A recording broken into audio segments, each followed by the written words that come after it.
Masih di Sapa Indonesia Malam bersama saya Friska Clarissa. Sejak hasil pemilu 2024 diumumkan pada 20 Maret lalu, Prabowo Subianto berupaya merangkul lawannya di Pilpres. Meski meraih suara terbanyak, koalisi Prabowo Gibran belum aman di Senayan. Kita lihat berdasarkan hasil hitungan sementara, koalisi Prabowo Gibran baru menguasai 280 kursi di DPR, belum mencapai 50%. Dari total 580 kursi yang diperebutkan. Namun jika Partai Nasdem dan PKB bergabung, maka kekuatan Prabowo Gibran akan bertambah menjadi 417 kursi. Sementara itu hanya PDI Perjuangan dan PKS yang hingga kini belum ditemui Prabowo dan menentukan sikap. Di DPR, masing-masing PDIP dan PKS diperkirakan mendapat 110 dan 53 kursi. Dan baru-baru ini Prabowo Subianto mewanti-wanti bagi pihak yang tak ingin bekerja sama untuk jangan ganggu. Lantas untuk siapa pesan itu dan apa maknanya? Kita bahas usai tayangan berikut. Yang tidak mau diajak kerjasama tidak apa-apa.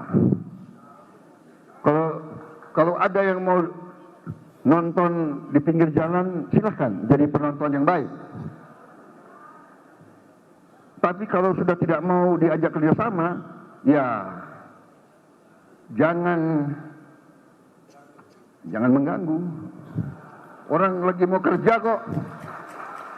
Kita mau kerja. Pernyataan tegas ini disampaikan Presiden terpilih Prabowo Subianto di Rakornas PAN Kamis malam. Prabowo menyindir pihak yang tidak ingin kerjasama politik agar jangan mengganggu dan jadilah penonton yang baik. Calon Presiden 2024 Ganjar Pranowo merespon, pesan Prabowo juga bisa berlaku buat mereka yang berada dalam koalisi. Ganjar bilang pihak yang diajak kerjasama malah bisa mengganggu dan pihak yang berada di luar justru membantu. Iya, yang bekerja sama aja bisa ganggu loh, saya ingetin loh ya. Jangan sampai kemudian yang di dalam malah mengganggu. Umpama kita ingin menciptakan pemerintah bersih, tapi korupsi di dalam itu mengganggu. Yang di luar jangan-jangan malah membantu karena mengingatkan yang baik gitu. Dan check and balances akan berjalan. Dan kalau kemudian partai politik katakan tidak ikut di pemerintahan, masyarakat sipil tidak ikut di pemerintahan. Masyarakat sipil bisa loh memberikan catatan-catatan kritis. Jadi kita mesti membuka ruang check and balances itu, tapi betul kalau mengganggu itu artinya destruktif, saya setuju, jangan. Menanggapi pernyataan Prabowo, Partai Golkar sebagai mitra di Koalisi Indonesia Maju menyebut bagi yang tidak mau bekerja sama, ruang terbuka di parlemen. Ya kalau kan selalu dalam pemerintahan kan ada yang mendukung pemerintah, ada yang beroposisi. Yang tidak mau ikut namanya oposisi. Ya silakan aja kalau oposisi, ruangnya kan ada di parlemen. Kemudian yang mau ikut, ya ikut dalam koalisi. Sindiran Prabowo soal jangan ganggu tidak spesifik ditujukan pada pihak tertentu. Tetapi menurut pengamat politik dari ISEAS, Made Supriyatma, ucapan Prabowo seolah mengingatkan pada era Orde Baru. Saya mengalami a sense of deja vu ya. Kayaknya balik, saya mengalami 32 tahun pertama hidup saya itu di zaman Orde Baru gitu ya. Diskurs ini, kata-kata ini muncul lagi gitu ya, sehingga saya sendiri mengalami kayaknya kenapa ini sudah hilang beberapa saat, tetapi kenapa ini kembali gitu ya. Saya mendukung bahwa ada oposisi, bagus sekali ada oposisi dan memang tugas kita untuk mengawasi. Pemerintah itu harus accountable. Kalau accountability ini dianggap sebagai sebuah gangguan, lalu di mana demokrasi gitu ya?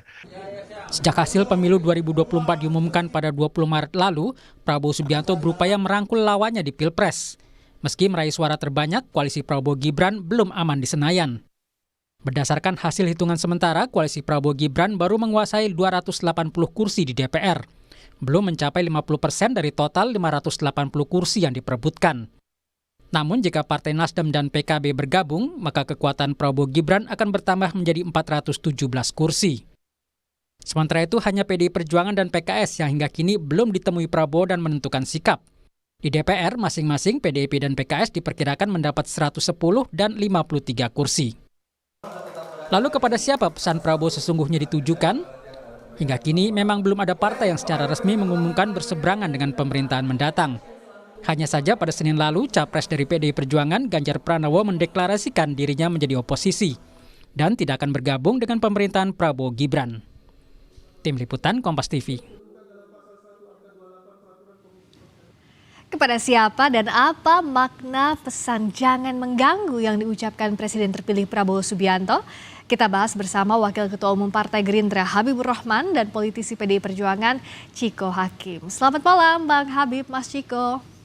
Selamat malam, Assalamualaikum. Waalaikumsalam warahmatullahi wabarakatuh. Saya ke Bang Habib dulu. Sebenarnya yang disampaikan Pak Prabowo jangan ganggu itu kalau dalam konteks pemerintahan apa sih?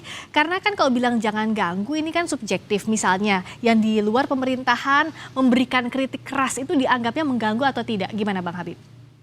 Ya, saya untuk kesekian kalinya perlu menyampaikan itu adalah pernyataan yang terbuka, ya, disampaikan Pak Prabowo dalam konteks kenegarawanan, ya, bahwa kalau kita ikuti redaksinya adalah Indonesia sudah tidak terbendung. Artinya semangat ya dan tekad Pak Prabowo untuk membawa Indonesia maju ke depan sama seperti negarawan-negarawan lainnya sudah sangat bulat. Dan bagi yang tidak ingin bekerja sama dalam konteks state ya, bukan dalam konteks pemerintahan, silahkan nggak ada masalah, tetapi jangan mengganggu. Menurut saya itu tidak pernyataan yang betul-betul normatif. Jadi orang ingin bergabung, berjuang dalam konteks negara ya, dipersilahkan ya. Tidak mau bergabung pun nggak ada masalah ya. Kerjasama itu kan bukan berarti dalam pemerintahan.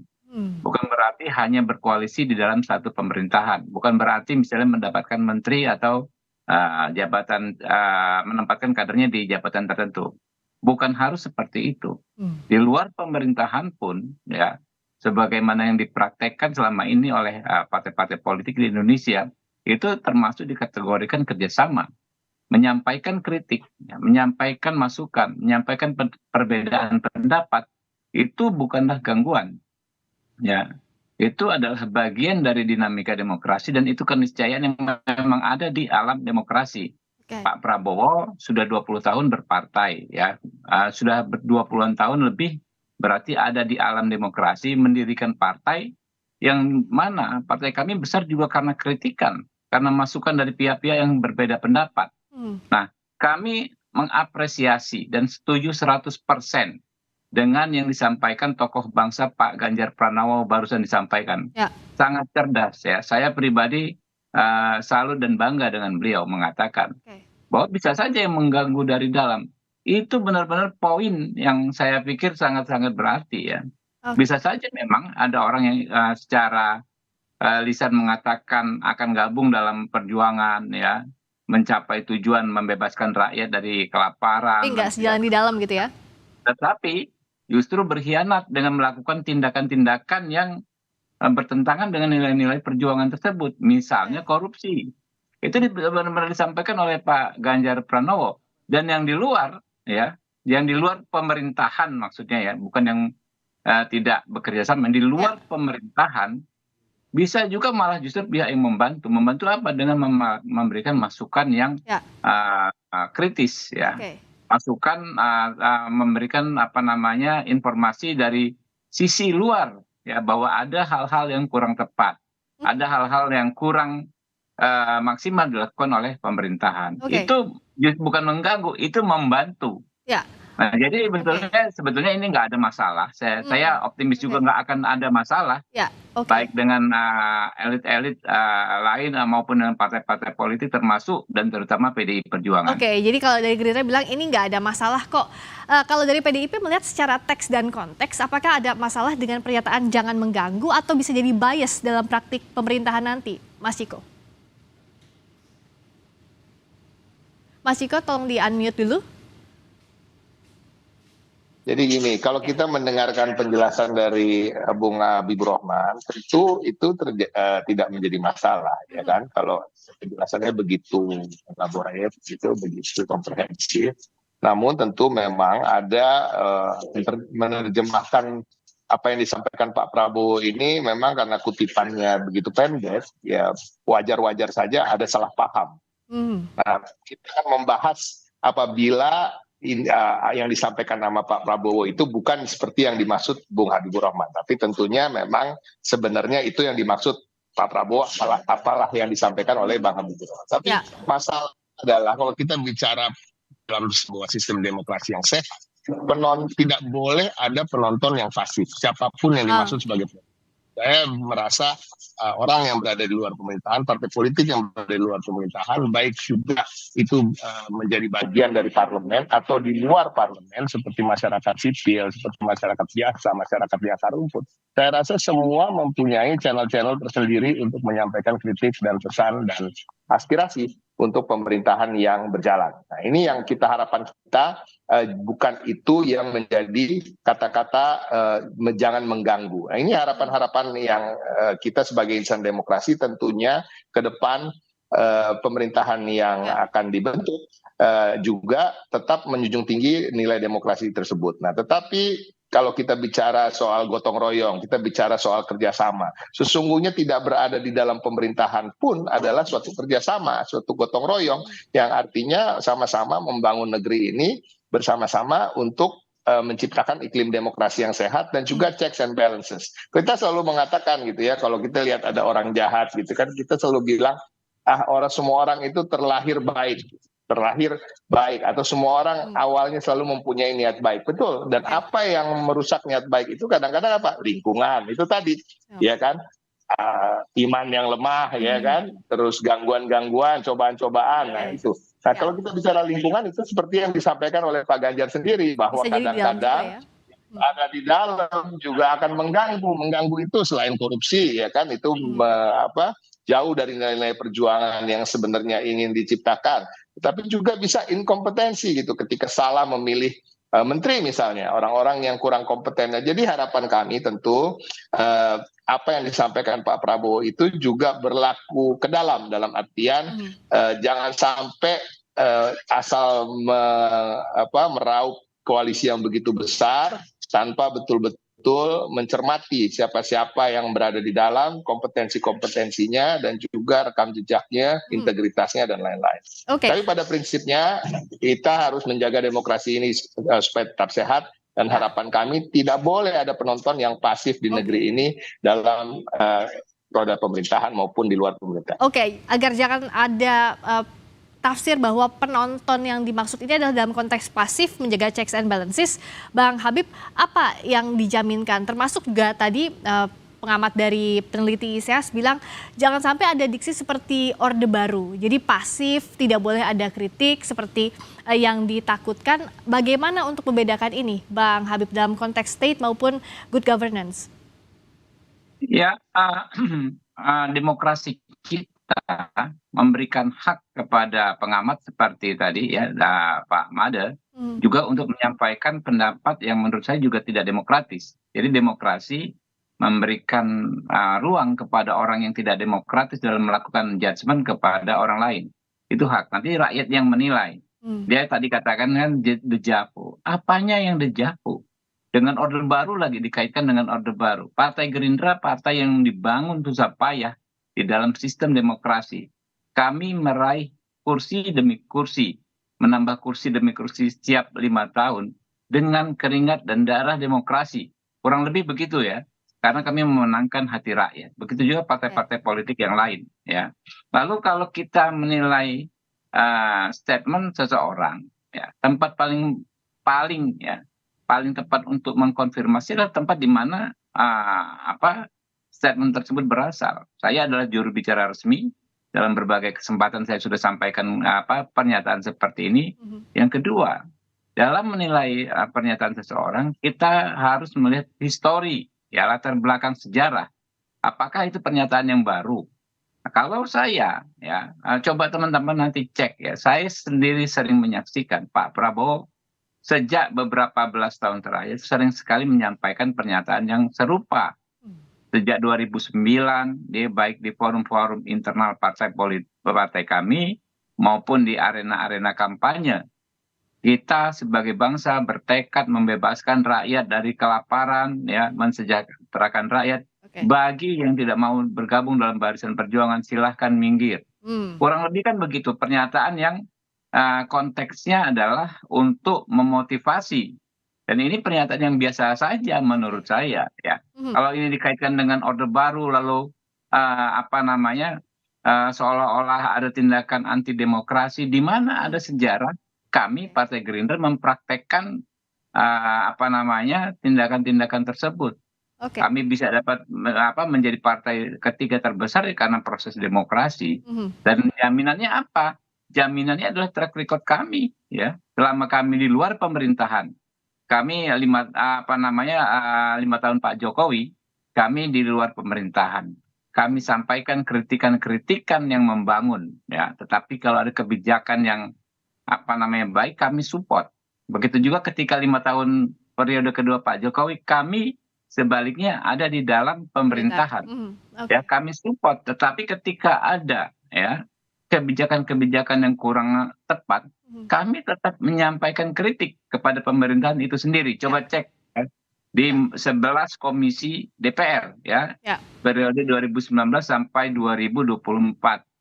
Saya sendiri di Komisi 3 sering menyampaikan kritikan terhadap kebijakan-kebijakan pemerintah. Nggak ada yang salah, dan kita ini sudah terbiasa, ya, kita hidup dalam era demokrasi ini, siapapun, ya, yang ingin keluar dari fatsun tersebut, dari sistem tersebut, saya pikir akan berpikir panjang, karena pasti akan mendapatkan judgement, mendapatkan hukuman dari rakyat. Oke, baik, Bang Habib. Saya ke Mas Ciko, seperti Gerindra, PDIP juga kan sudah mafhum di dalam maupun di luar pemerintahan. Pesan jangan ganggu, kalau tadi Bung Habib membantah dengan tegas nggak ada kaitannya sama Orde Baru. PDIP melihatnya juga tidak ada kaitan pesan ini. Dari saya kalau kita mendengar apa yang disampaikan oleh Bung Habibur Rahman sebagai juru bicara, ya tentunya ya itu semuanya ideal dan itu normatif. Nah, tetapi tentunya apa yang disampaikan oleh Pak Prabowo yang begitu singkat, saya rasa agak tidak elok kalau itu terulang lagi ke depannya, karena memang akan menciptakan penerjemahan yang bebas tadi, termasuk dari kelompok masyarakat sipil, dari para pengamat, dan juga dari partai politik lain atau dari masyarakat, baik itu yang berniat baik untuk meluruskan atau memang yang mau mendiskreditkan dan mencari salah-salahnya Pak Prabowo gitu. Di sana aja bahwa ke depannya sebaiknya diksi-diksi yang digunakan juga ada perubahan. Kalau enggak akhirnya Bang Habibur Rahman akan terlalu panjang kan, harus menjelaskan lagi dan penjelasannya sangat masuk akal menurut saya. Nah, tapi pada prinsipnya tadi saya ulangi lagi, kalau bicara soal demokrasi tentunya harapan kita membangun bangsa dan negara ini semuanya bersama-sama, termasuk yang berada dalam pemerintahan, di luar pemerintahan, masyarakat sipil yang let's say sudah mendeklarasikan untuk beroposisi atau siap untuk selalu mengkritik, itu juga bahu-membahu dalam membangun bangsa.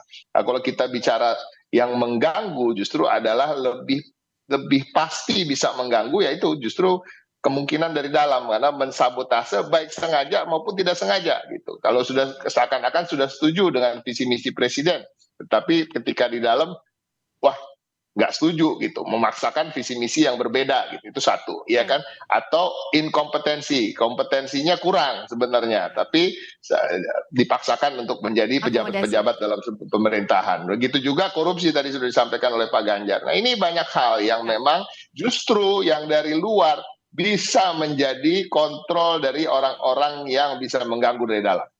Oke, tadi harus diwaspadai bisa saja yang mengganggu itu dari dalam. Tapi ada apresiasi tadi tonnya dari Mas Ciko, cuma ada masukan untuk diksi-diksi yang digunakan. Gimana Bang Habib? Silakan terakhir. Ya, saya sampaikan bahwa memang Pak Prabowo adalah bukanlah seorang politisi, ya, dan memang waktu tempat beliau menyampaikan kan memang sangat terbatas. Artinya kalau bukan orang politis itu memang tidak terlalu pandai, ya, beliau menyampaikan kata-kata yang tidak gampang disalah tafsirkan, ya.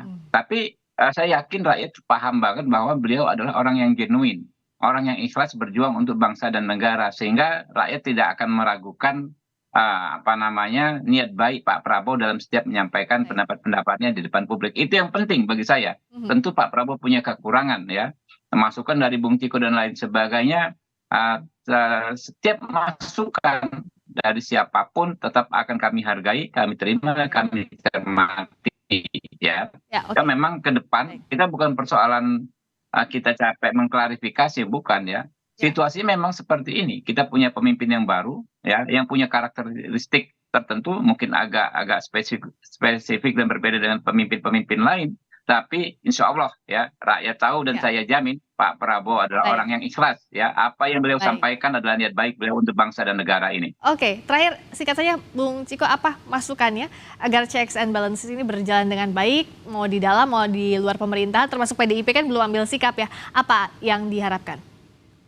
Harapan kami tentunya siapapun yang nanti akan dilantik sebagai presiden dan kemungkinan besar ya kan Pak Prabowo dan Gibran gitu ya.